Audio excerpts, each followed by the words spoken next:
Mana oliy navlik 05 razmerda ilingan biyagomuslarimizni qo'shnimizga, Dehqon boboga sotdik. Uzum bog'ini ichiga, ya'ni uzum daraxtlarini tagiga soladi. Oliy navligi bu. Juda a'lo darajali biyagomuz. Vishshi sort. Undan tashqari uni biyo sharbatlarni ham biz bonusga berdik. 3 litr biyo sharbat. Dehqonligi uchun, qo'shniligi uchun buni bonus qilib berdik. Kimga sifatli biyagomuz yoki biyo sharbatlar kerak bo'lsa murojaat qilaverasizlar. Manzilimiz Uzum tumani, Yangi Ro'zg'or mahallasi. Nomerlarimiz 97 244 44 06.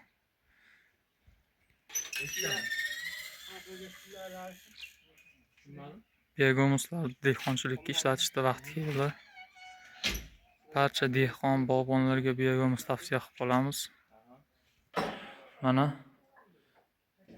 hammani xabari bor. Shu videolarimizni muntazam kuzatib borishlarini. Mana shu molxonaga 18 tonna biyagomuzlarimizni rasibniy holatda bosuvdik.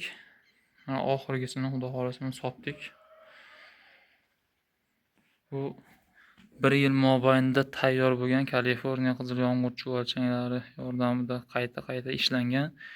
Undan tashqari mana shu 4 oy 5 oydan beri turgan biyagomuzlar juda sifati a'lo darajada, oliy navlik biyagomuz. Endi bu yerda qolgan bo'lsa 100 kilo, 150 kilo qoldi. Buni narxi 2000 so'm.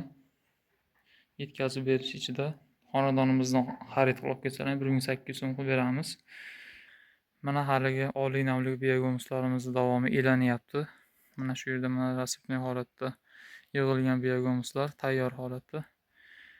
Elanish jarayonlari mana bu yerda ham o'sha oliy navlik biyagomuzdan bor.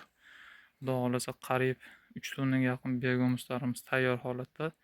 Kimga kerak bo'lsa kelaverasizlar. Undan tashqari ikkinchi sort biyagomuzlarimiz ham bor. Ikkalasining sifati bir xil, faqat ko'rinishda farqi bo'ladi. Ko'rinishda farqi bo'lgan sababi bu karavat elaydi. Karavat setkasi elanadi. Yirikroq bo'ladi. Bu oliy navlik bo'lgan sababi bu mana bu 0.5 millimetrlik setkada elanadi.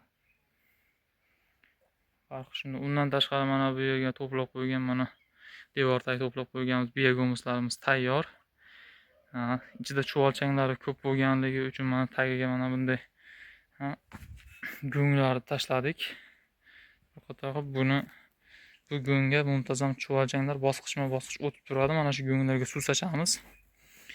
Suv sachish natijasi bu yoqdagi och holatdagi chuvalchanglar bunga bosqichma-bosqich o'tadi.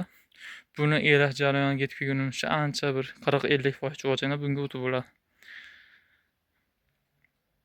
Biyagomuzlarimiz bor. Kimga kerak bo'lsa, qancha miqdorda bo'lsa qilib beramiz.